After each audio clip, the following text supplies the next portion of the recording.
Jagaran. We bring the new American news, views, politics, business, food, culture, sports from Central Ohio on APEX1 Radio.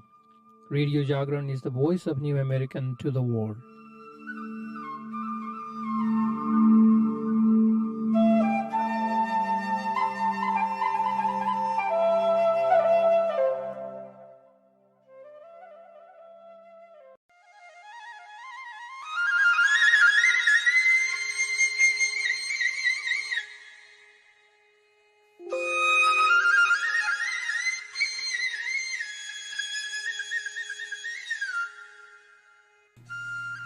Hello, everyone. Welcome to APEX1 Radio.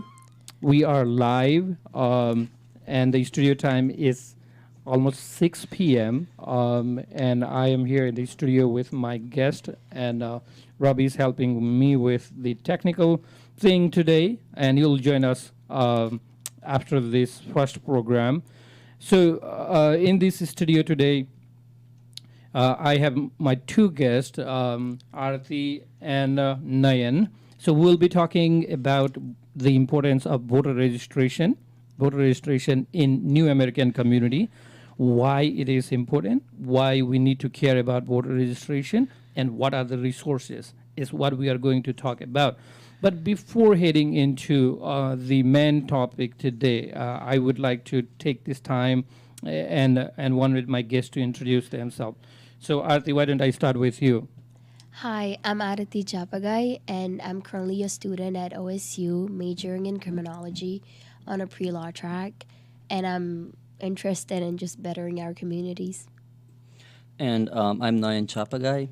I work at KDC as a research and development chemist.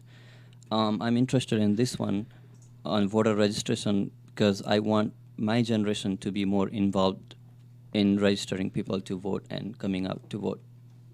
Right. Voter registration is one of the key issues that usually minorities and New American communities don't have resources, or oftentimes they don't get a chance to do the voter registration, which means it prevents them from actually going to the voting booth, right?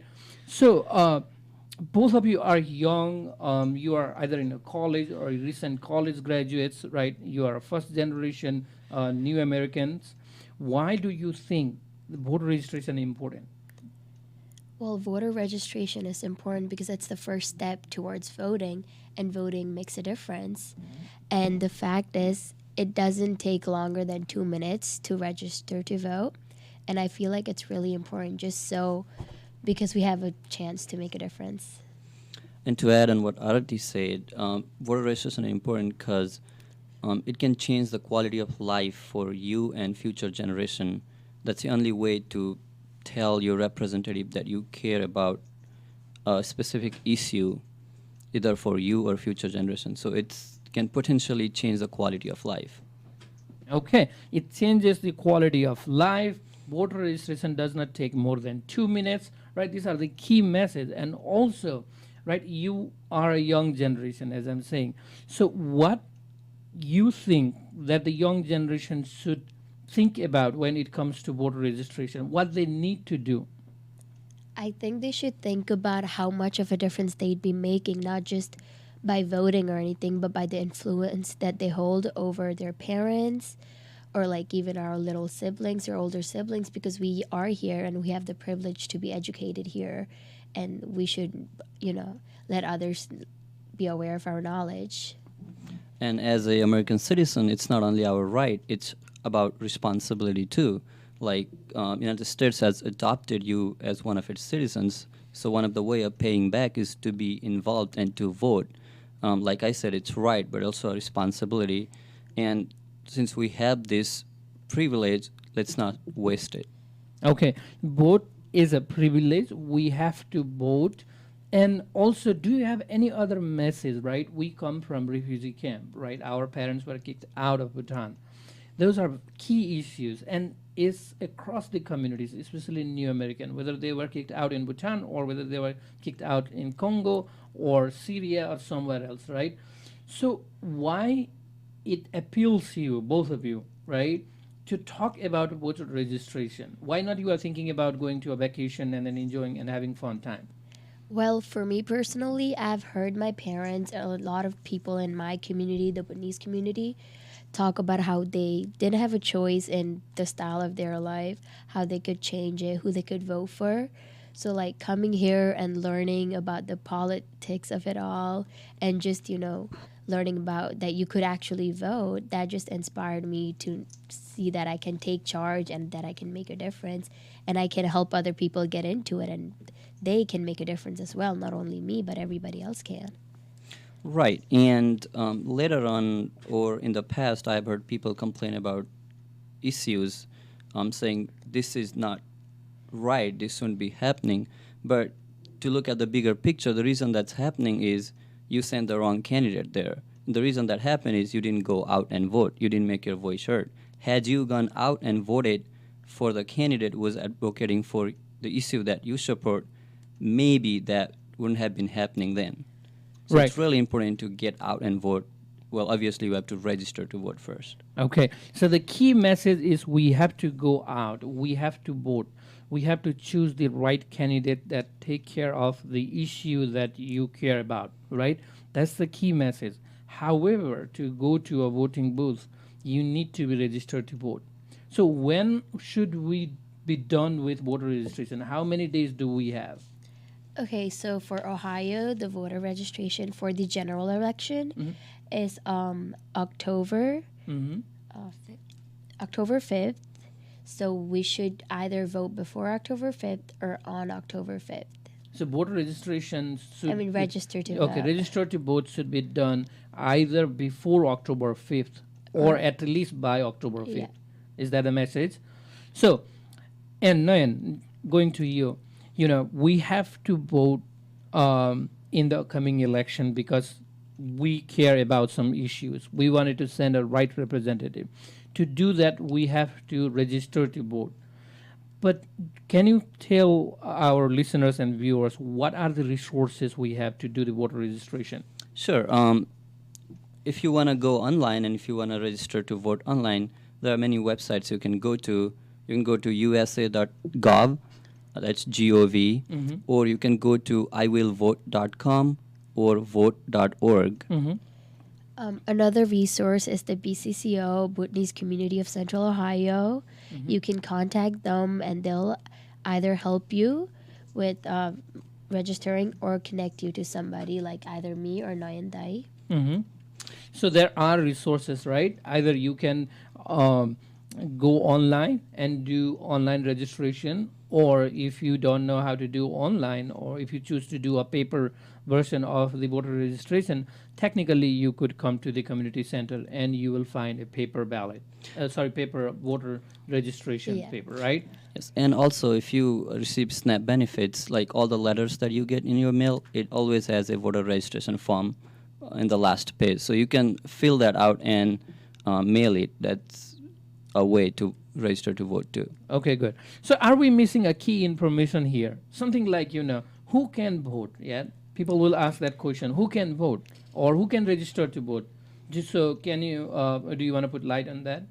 Well, yeah, you have to be at least of age 18 and you have to be a citizen to vote.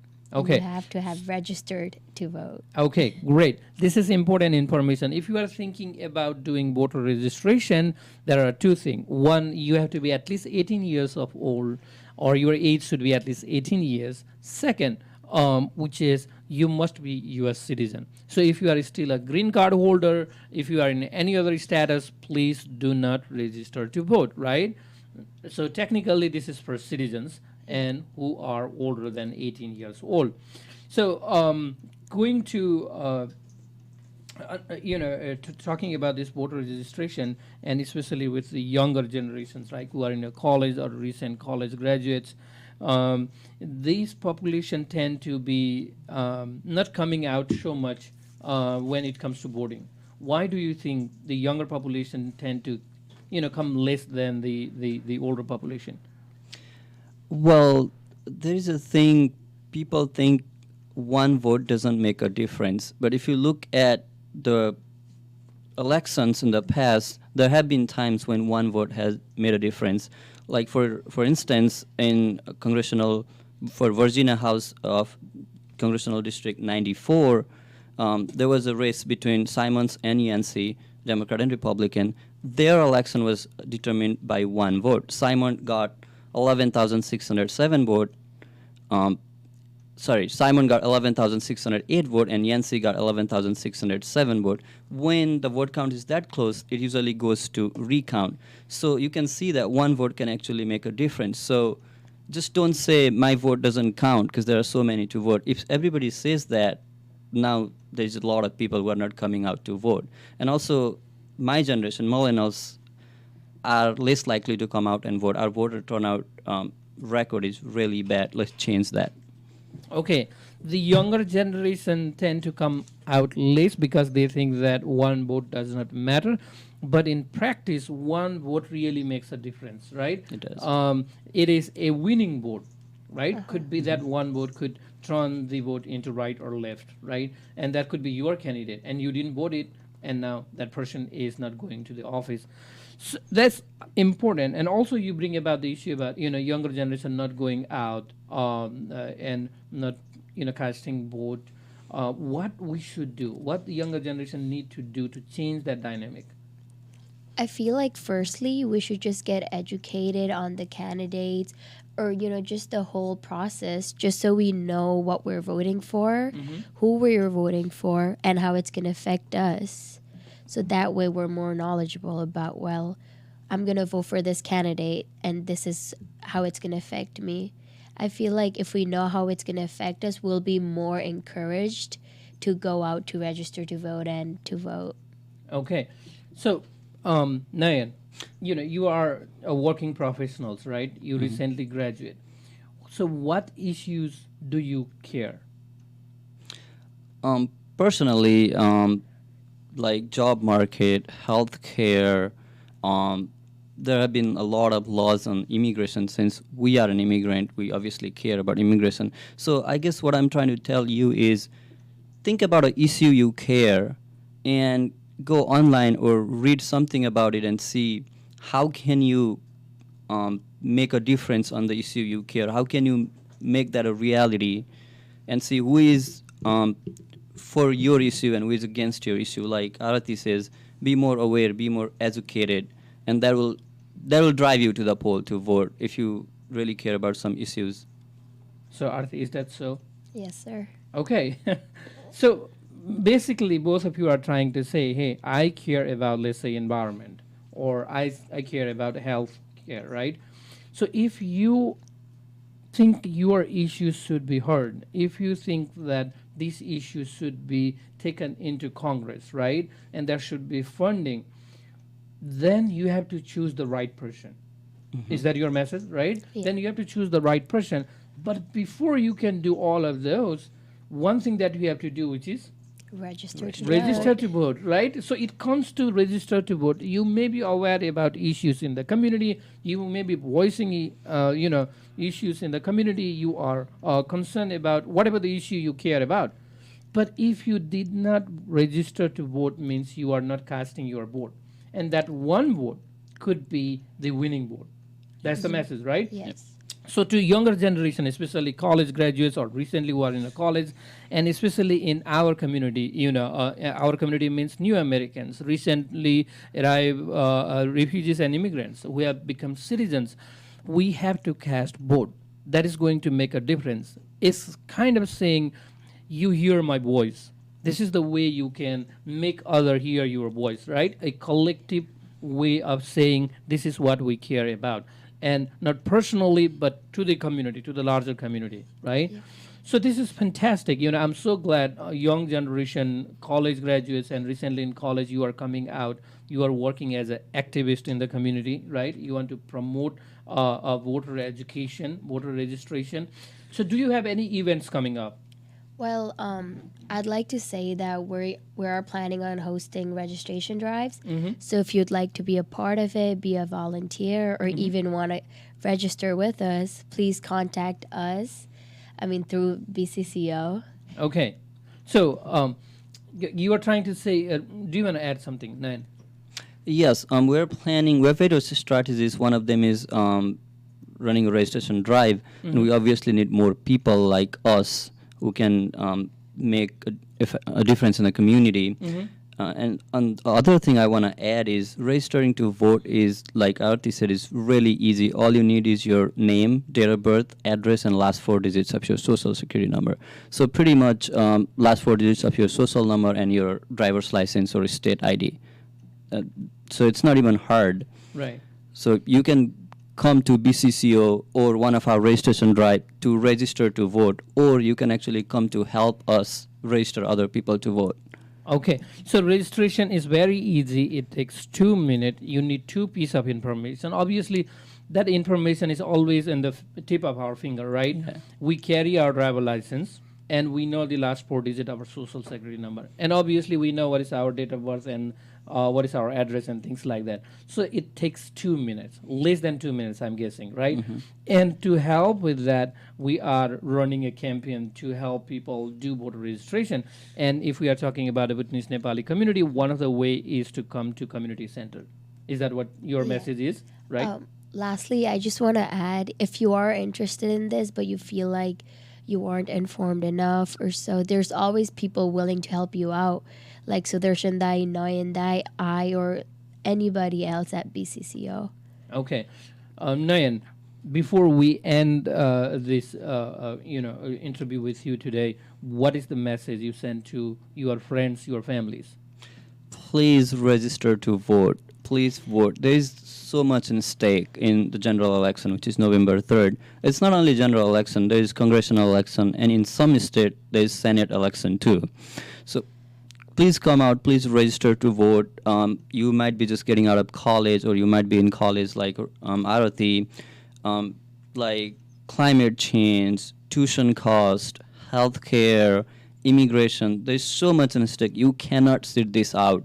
So please register to vote. Please come help us register other people to vote. Let's actually make a difference in 2020. Arati, any last time message? Let's just try to make a difference. Let's try to make a difference. On also, Arati said, let's better our community together. Yes, Okay? let's better our communities together. Let's better our community together. That is our slogan for voter registration. And with that, we wanted to end this interview. Thank you for coming here. And we will be inviting you in the future as well. We'll be talking about voter registration. And one more message before you leave the studio, that is, our primary is the last date to vote this election cycle for primary is March 17. So everybody, please go to voter registration, right? Place to vote, Yes. early vote, do voter registration, and vote before March 17. Choose your candidate. So wonderful to have both of you here. It's great to see young generation. Thank you for taking out time. As I said, we will invite you in the future as well. So good luck with your voter registration campaign. And we are really thrilled. Thank you so much. Thanks Thank you for us. having us. So everyone, we have two young people here in the studio to talk about voter registration, and we will be back. We have our show going on about mental health and substance abuse. We'll be talking about that after this short break.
Namaste. Namaste refers to a symbolic meaning I respect the divine in you. So, namaste to all of our listeners and viewers. We respect the divine in you. My name is Ravi, and Hello, everybody. I'm Sudarshan. so this is APEX1RADIO, and today is 1st March 2020, and we have the studio time of 6:20 p.m. And we are again to bring you the 7th episode of Radio Jagaran, the voice of new Americans. Yes, that is.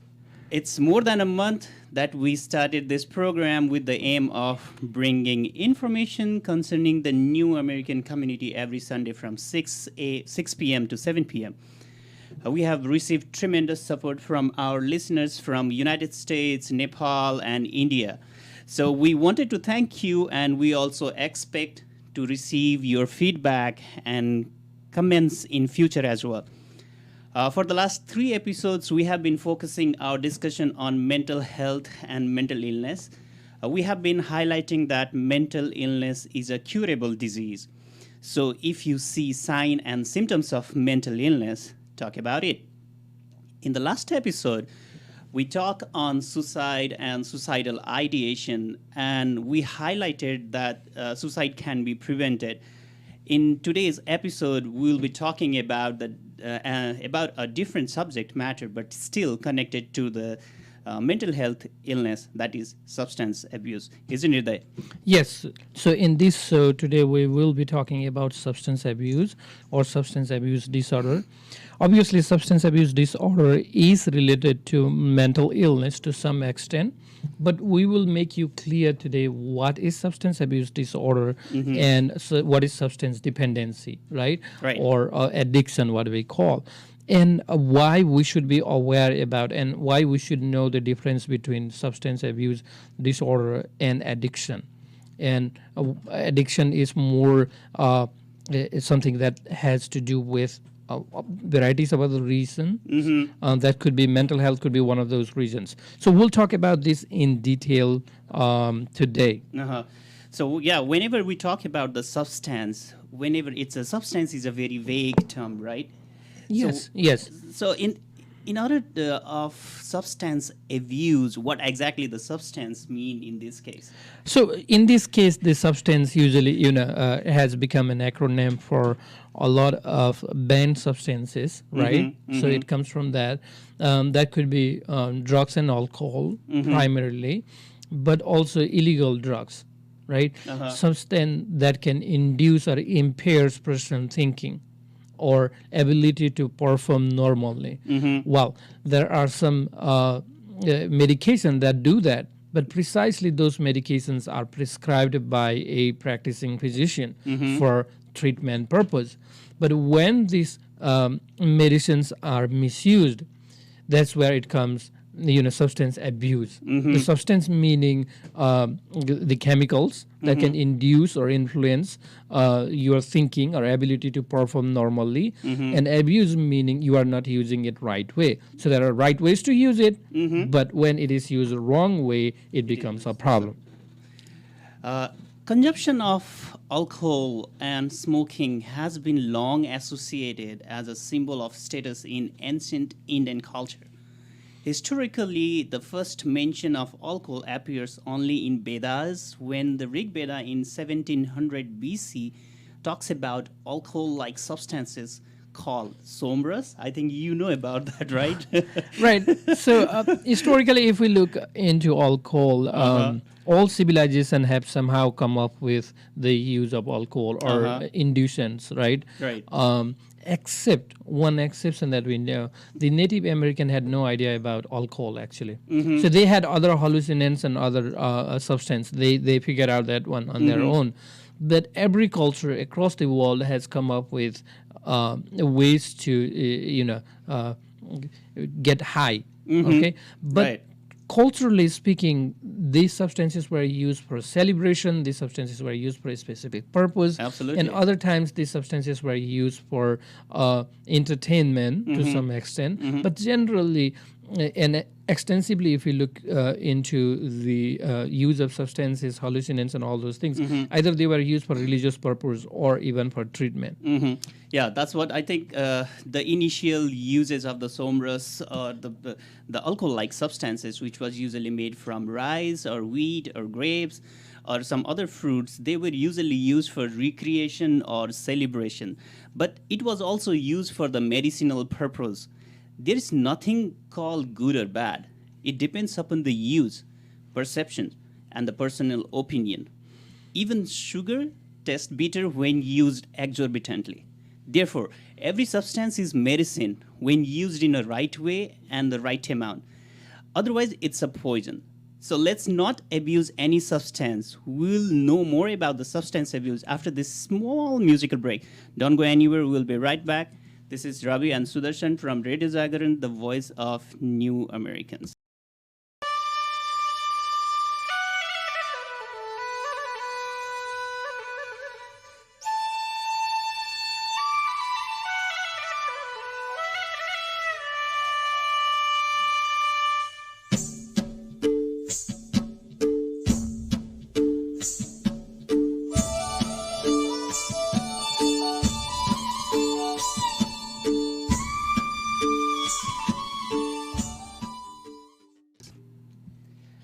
Welcome back after this short musical break.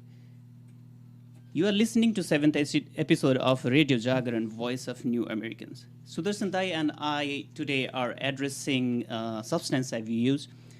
Substance abuse is when you use any form of drugs or medicine or alcohol or other legal substances too much or in the wrong way.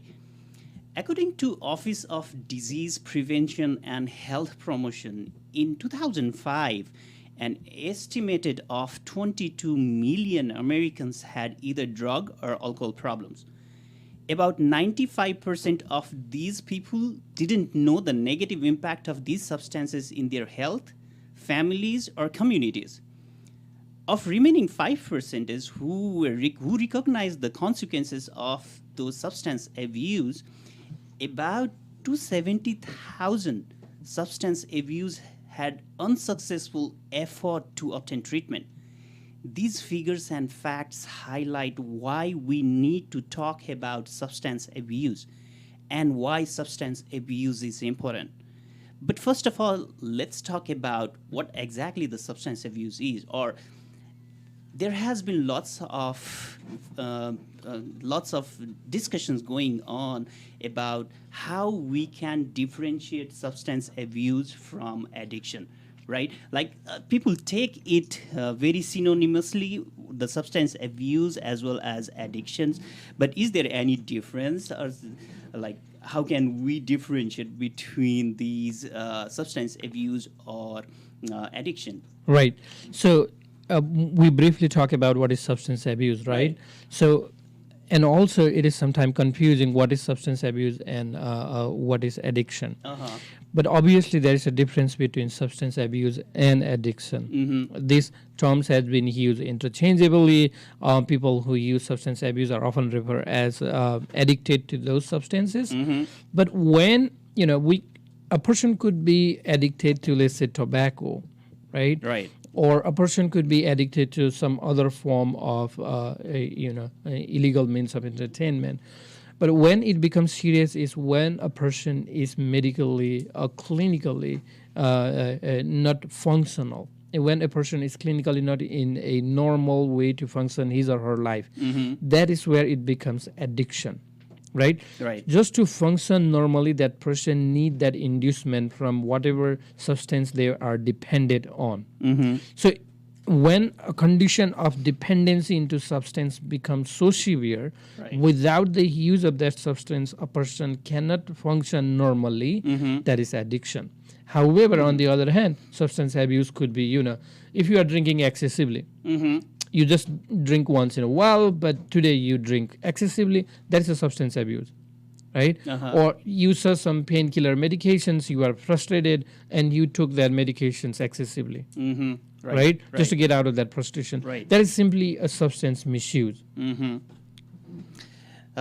of the adverse effects of substance abuse is that a recent publication in Plus One states that about 5 million deaths were recorded due to alcohol and illicit drug use globally in 2010. Another study in 2012 states that about 22,000 people died of prescription drug overdose. At any given time, approximately 10% of the US population is abusing drugs and alcohol. There is no specific gender or age or race to have substance abuse, but several studies have associated the substance abuse with depression, anxiety, and mental illness. Since the prevalence of mental illness disorders, particularly depression or the post-traumatic stress disorder, are high among the forced migrants in US, how can we associate the substance abuse in new American populations, whether the prevalence of the substance abuse is higher in the refugee community, or you can say forced migrant community, or the new American communities, right? Well, we see all these three group of people that you mentioned into the same category, right? These are new Americans, or either they were forced to come here, right? Or they were refugees. Yes, there is no study that indicates that this is purely any speculations based on our own observation and things like that. There is the issue of substance abuse in new American community. Right. And what we had seen was that issue was resulting into drinking, driving, domestic violence, or fatal accidents and things like that. That keeps coming over and over again. Right? They were inappropriately drunk while they were driving, or they started driving when they were drunk, and they had a domestic violence situation because they were drunk and things like that. That is the surface.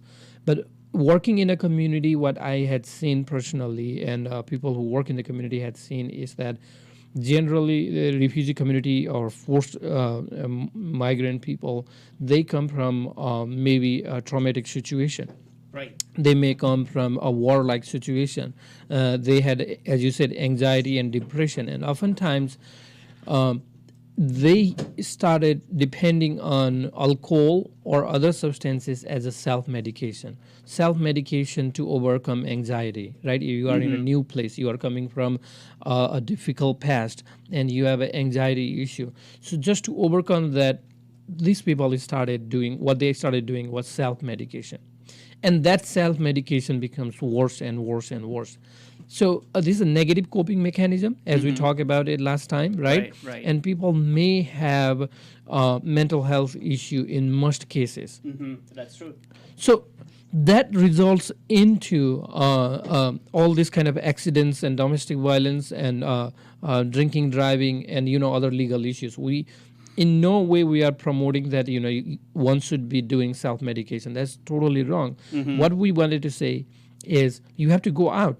If you feel like you need alcohol or you need other kind of medicines to depend on, you need to talk to your physician. You need to talk to your doctor. You need to get sober pretty quickly, because that is not the right way. That is not the right path that you are taking.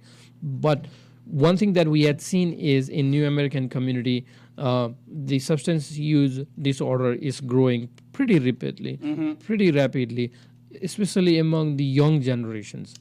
They are dependent on even drugs, hardcore drugs like meth and cocaine and all those things. So it is growing at a concerning stage that we should be aware. As parents, we should be aware what they are doing, and are they sober or not? Are they going to school? Are they going to work? How they are behaving? How is their everyday cycle?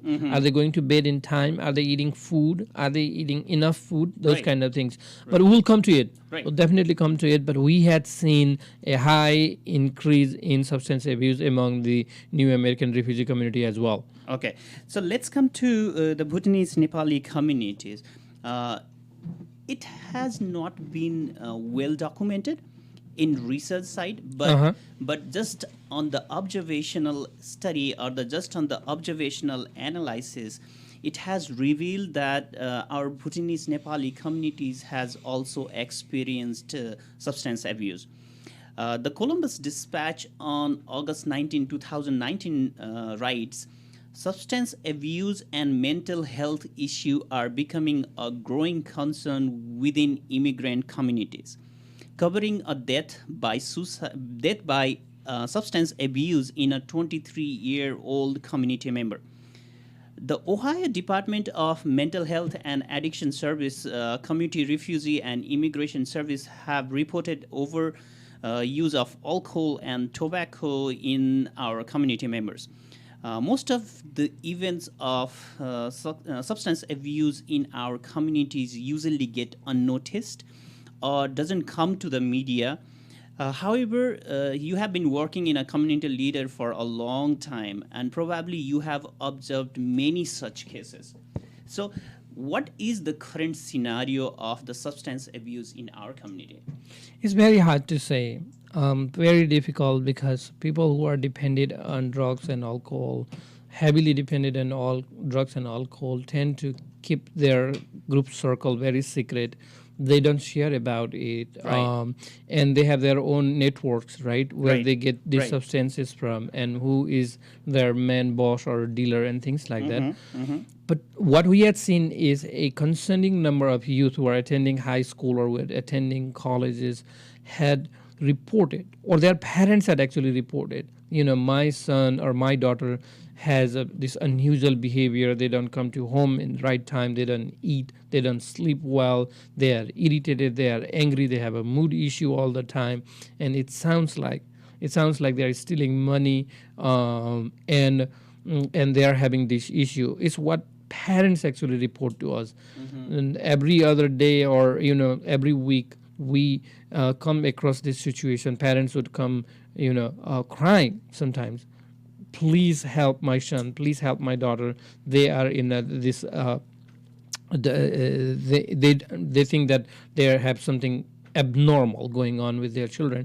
But unfortunately we haven't done research precisely here in Columbus. Also I try to look do some research if there had been any research done, Yeah. especially in the Bhutanese community, but none. Yeah, right? I didn't also find any So such type if- of research. Yeah, if there are some studies going on, has not been published, that's a different thing. But overall, what I feel is we haven't done enough studies. Right. It is time for us to look into this issue. But as a person who is involved in the community, and there are many who would agree with me that this is a concerning issue, and parents should be aware about. Please do not think that this is not going to happen in your family or in your children is not going to do this. Yeah. My children is very disciplined. He is good at his school and so on and so forth. Still be aware. Right. Still be aware. The parents who come to community center to get help, they said, just 2 years ago, 1 year ago, my son was doing extremely well in his school. He has all straight A's. He was one of the disciplined students. My teacher appreciated. Within last 6 months, this thing happened. He stopped going to school.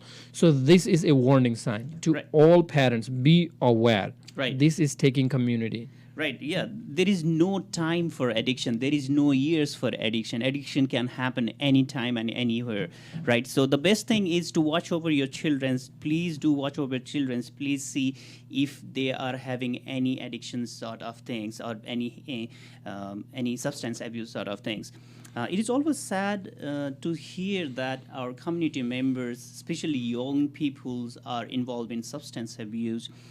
It is even worse when they know the possible outcomes, because most of these young peoples or the students, they would somehow know what the consequences would be at the end of like when you take this sort of substance or alcohol, right? And one of the outcomes of drug misuse is negative health. Short-term effects can affect appetite or heart rate or blood pressure or stroke or even death. And the long-term the effects can include different sort of disease like lungs or cancer or mental illness or even HIV, AIDS, hepatitis, and many others. But it is not only the self-health affected by the substance abuse. It affects families, friends, and communities. Have you ever seen such type of, or what do you think? It's definitely when you have a substance abuse or when you are in the addiction, it not only affects your health, but it affects your families as well, isn't it? It does, it does. And one thing that we have to, I wanted to make a point here is younger boys and girls or young adults, when they go into drugs, oftentimes they don't know the consequences. Right. Okay, they don't know how this is going to turn out. Sometimes they try, oh, this is just recreational. I want to do it for fun, and it is where the things start. Oftentimes, peer pressure. Their friend suggested that they should take, and just to be cool with friends, they started taking drugs, right? And oftentimes they don't know the consequences. That is what we have to be mindful. So I was mistaken then, right? Not mistaken. There's a general community perception that, oh, you are a school, college graduates, and you must be aware of these things. I think so. Oh, okay, yeah, right? That's a perception. And a lot of people, community members do have that perception. But studies have shown that people who are addicted often had no idea that what it would turn out. Okay. So in the beginning, they would think that, oh, it's not that difficult. Just like, everybody thinks that I'll take twice or three times and I'll come out of it. I think so. That's what my perception was. That's the perception, if you are right? having alcohol or if you are having any drugs, I would say probably I'll just test it for once or twice and then I'll leave. Right. So that was okay with, alcohol or something like that, right? Our own experience growing up, when I try smoking once or twice just to be cool. That's true. And then we didn't, smoke continuously. But what we have to understand with drugs these days, especially synthetic drugs these days, they are very, very highly addictive. Even if you take 3 times, you are addicted. 2 times you are addicted. So these synthetic drugs are highly addictive, and kids don't know the consequences. They often think that, oh, I'll get out of it. It's not a big deal. But that becomes a big deal in their life. Now, how? The second part of the question is how it is going to impact families. Right. Oh, it does. If you are looking into single family or nuclear family or joint family, whatever family structure you have, studies have shown, SAMHSA, which is a Substance Abuse and Mental Health Service Administration, federal government agency, says that it impacts families across, whatever the type of family you have. And also studies have shown that the growing body of literature suggests that substance abuse has distinct effect on a family structure, right? And alternatively, the aging parents and adults with substance use disorder may maintain inappropriate dependent relationship with their growing offsprings.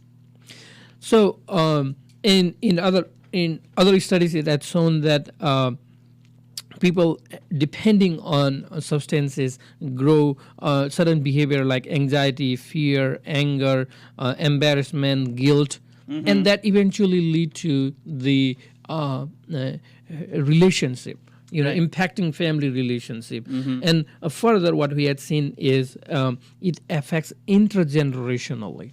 Not only one generation, but impacts generation over generation.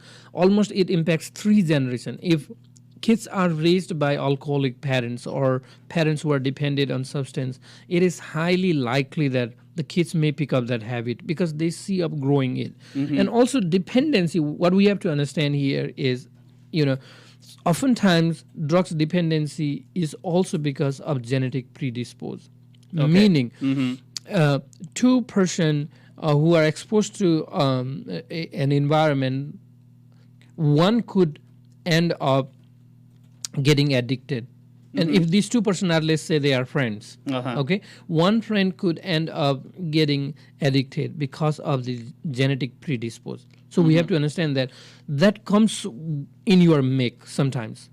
So, and they cannot avoid. So the only way to avoid is not to try. Stay away from it. If you happen to be one who is already struggling with it, it happens. There's no judgment. Take help.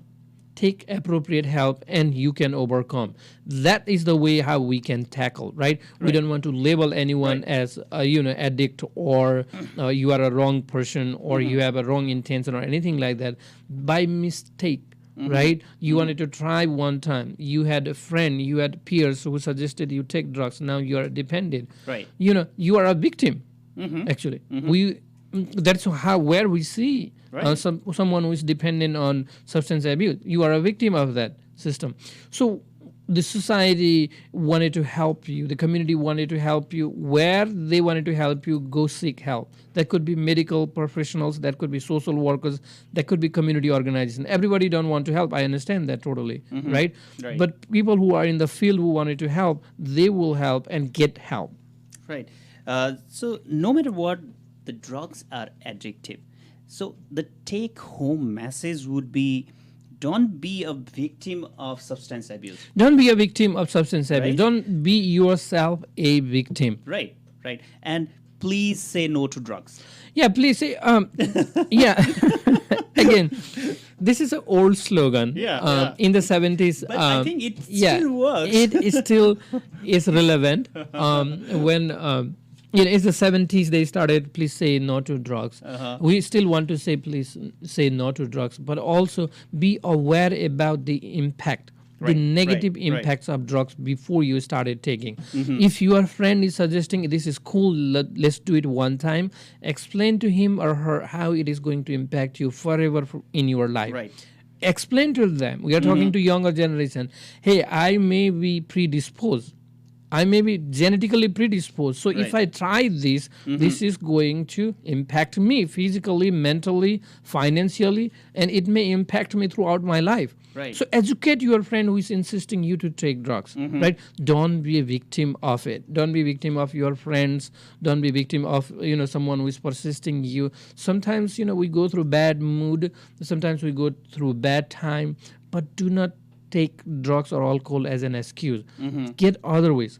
Go get counseling. Get help from your friends. Right. Go out and walk. Right? Go out into the nature. Join a gym. Join a yoga group. Do something. Control yourself in such a way that you are informed. Right. Don't be a victim of substance abuse, because it affects your families, relationship, and it also affects the community and society. If someone offers you drugs, say again, no to drugs, even if it's free. There is a very thin line between pleasure and addiction. When you first start taking a substance, you may think that you can control how much you can take, but over time, you may need more of the drugs to get the same feelings or effect, and that can lead to abuse or addiction. However, there are some signals or signs that can tell you that you may be addicted towards the drug. So, let's take a hypothetical example. Almost a month back, a friend of mine asked me to test some white powder. Okay, it's just a hypothetical example. Okay. I took that powder substance and it gave me a good feeling. Now, every other day, I wanted to be in the state of good feelings. So I started taking it every day. Almost after a month, another friend found a changed behavior in me and asked me the reason. I told him about this substance. He said, I am in addiction. Now, my mind says I shall not consume that powder, but my body wants it. So, what is the next step that I could do? Yes, this is a scenario that folks who are dependent on drugs or substances go through, right? Right, They wanted right. to try something, Right. could be white, brown, blue, whatever the substance is, Right. and after a month, it started changing them. It started impacting them, and they realize it. Right. So what they need to do next thing is, if you begin to feel that it's impacting you, Right. physically, mentally, you would know it. You Right. would know it right away. Right. The best thing is talk about it, get resources, talk to someone who can help you. There are people in the community, there are healthcare providers are go-to people, social workers are go-to people, Right. community centers are go-to people. Go ask for a help, right? Right. And then they will point you to the right direction. I mean, there are treatment process, it will take a long to go into the details of the treatment process. Right. But what we have to understand is, if somebody is addicted, to substances that could be alcohol and drugs, the family member and the person who is dependent on will start knowing that they are going through the addiction, right? So is there any like sign and symptoms of like having substance abuse? I mean, personally I can feel it, but can other person also know? Yes, that yes. substance abuse? There are signs and symptoms for every kind of dependency and diseases, right? When it becomes addiction, it's a diseases, and diseases have signs and symptoms. Right. There are two ways: is the physical symptoms and there are behavioral symptoms, Okay. right? Slightly, we talk about behavioral symptoms. Now, I will give you a few highlights about the physical symptoms. I think That's this is common. most important, because if someone in the family is having substance abuse or something, at least by knowing these signs and symptoms, someone would know that, okay, this person is having some Yeah, my trouble with the child is addiction. maybe depending on the substances, right? Uh-huh. Simply, the physical symptoms are inability to sleep well. Okay. If they are not sleeping in time, Mhm. right? Mhm. Laziness. They were active, now they became very lazy, right? And they have change in the appetite. Okay. If they stop eating, or if they are less eating, if they are vomiting, if they are talking about feeling very cold and sicky, right? If they have a red or a watery nose, watery eyes, if their pupils are large or small, anything unusual, it really speaks a lot when people are addicted. You would be able to, see at person's eye, and if they cannot look at you straight to your eyes, Right. think about this person is going through something wrong, right? But do not assume, do not label that person, talk to that person. You'd be able to see physical symptoms, but more often it is easy. Sometimes physical symptoms are misleading. It could be cold, right? Right. It could be some physical body changes that happen, some hormonal changes. It could be internal thing. But what gives really a good clue is the behavioral change. Okay. So leave physical symptoms to doctors to diagnose, or people who are experts in this field. But behavioral things is easy for everybody to understand. If Okay. you're a family member. So if they are irritated, if they are angry, they are agitated, they change their life habit, they are talking nonsense. They started talking nonsense. We had seen cases. They would start talking nonsense because they cannot control their thoughts.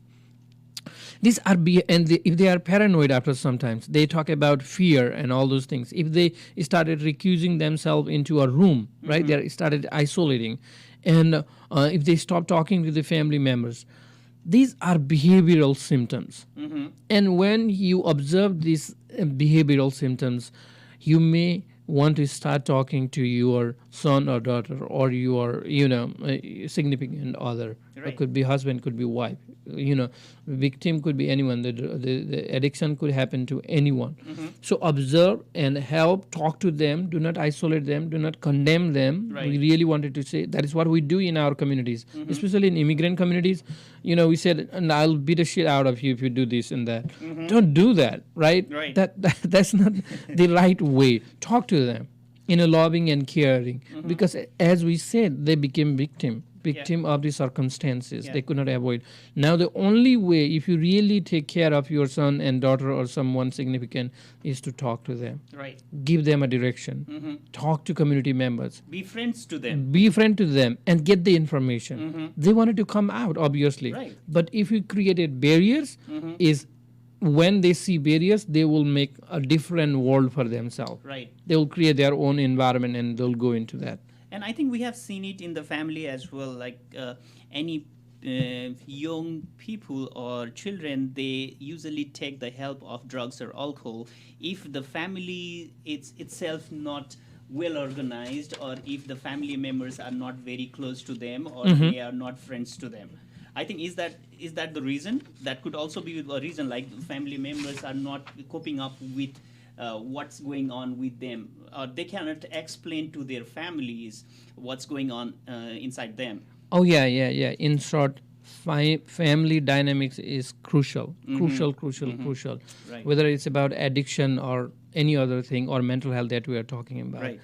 Family dynamics is very, very important. Where there are protective, supportive family members, it is easy to overcome. It is easy to come out. Right. Even if they get addicted, they will start sharing to their family members. So be protective. At the same time, be loving and caring, and also be strong enough to bring them for if they need help. Bring them to community center, take them to hospitals. Right. Do not avoid. This thing is not going to go away with time. Absolutely. Don't assume that.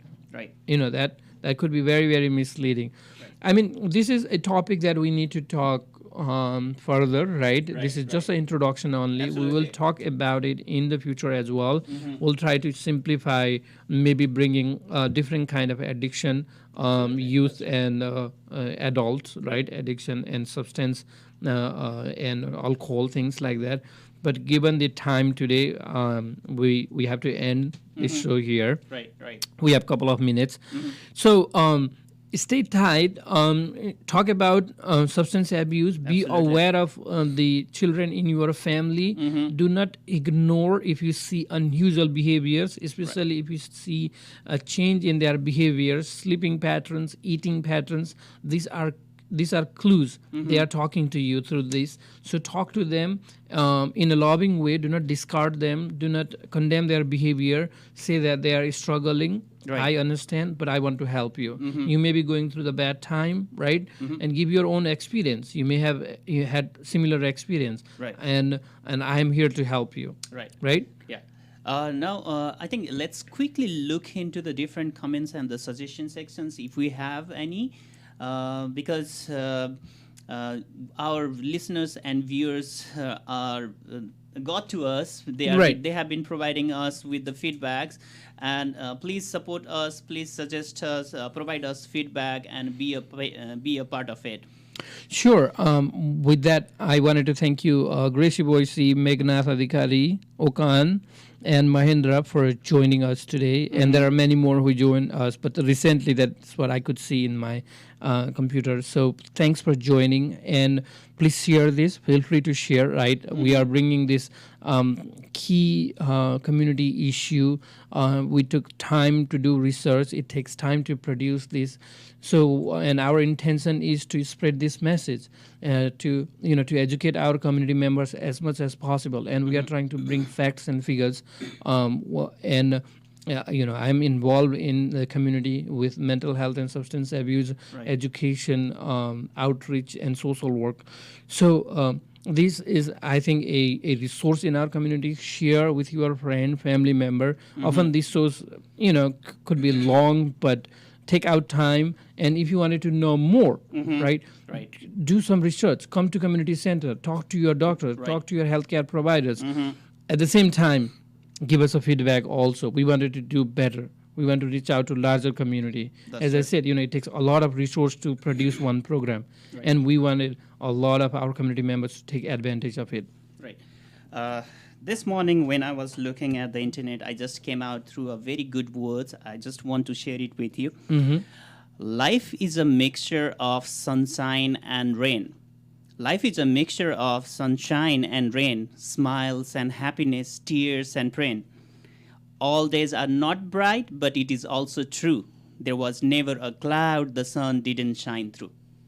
We all have problems, but all problems have solutions. Every time, if you are stressed regarding job, families, profession, and personal life, I want you to listen to this.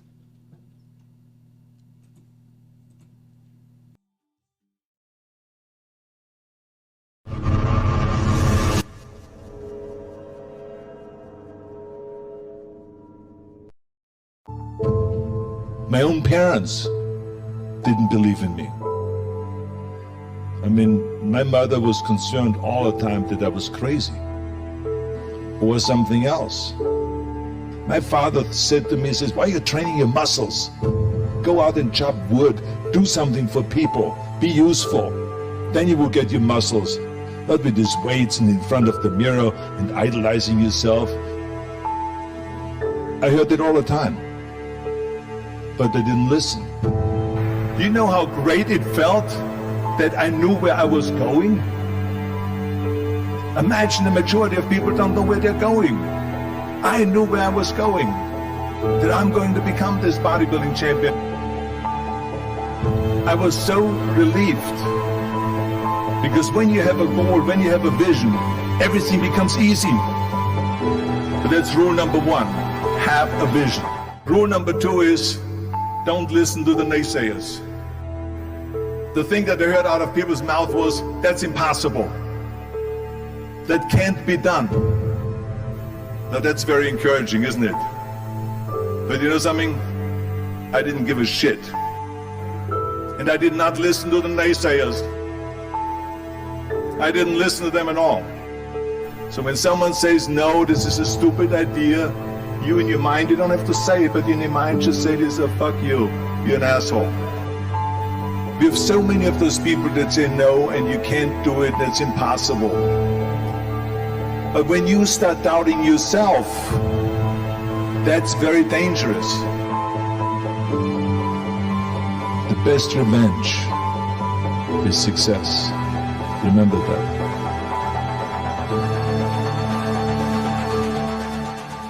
Work your ass off. You cannot get around, you have to work and work and work, I can tell you. And it drives me crazy when people say that they don't have enough time to go to the gym for 45 minutes a day and work out. Let me tell you something, when I went to America, I went to college, I went and worked out 5 hours a day, and I was working on construction. Because in those days in bodybuilding there was no money. So I had to go to work. So I worked on construction. I went to college, I worked out in the gym, and at night from 8 o'clock at night to 12 midnight, I went to acting class 4 times a week. So I did all of that. There was not one single minute that I wasted. That is working hard. This is Ravi and Sudarshan signing off with a promise to be back again on next Sunday right at 6 with some interesting topic. Yes, also before we leave, there was a powerful message from Arnold Schwarzenegger. So thank to him for sharing his personal story. Also, we'd like to thank Gangala Mitare, Mahesh Kesi, Narayan Nirola, Ernest Kanjo, Pedro David Mejia, Pedro, okay, and Grisk R. Kim, and so on. There is a long list. Okay, so thank you everyone for joining. I am getting this list updated, and also Bindya Dital. Thank you everybody, and we will be back live next Sunday. Stay tuned. This is APEX1 Radio, and you are listening to Radio Jagaran, the voice of new Americans. Namaste. Namaste everyone.